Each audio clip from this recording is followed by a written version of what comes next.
السلام عليكم. هاي نصيحة لوجه الله، مو بس سوالفنا العراقية. من طالع السوق لا تلهي ايدك بفتشي، لا شاي لا قهوة لا ايس كريم لا عصير. خلي ايديناتك اثنيناتهن على الستيرن حتى توصل بالسلامة. انت اول شي حب نفسك، انه انت من تحب نفسك معناها وراها راح تبدي تحب اللي وياك. فزين راح انهي الفيديو بس بما خلصت شاي مالتي. لا دقيقة.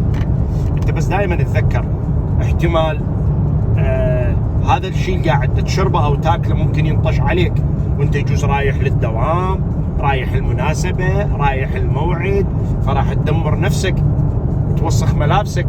ماكو داعي. وتذكر انه اكو شخص ما في مكان ما يغني لك اتانيك اتانيك.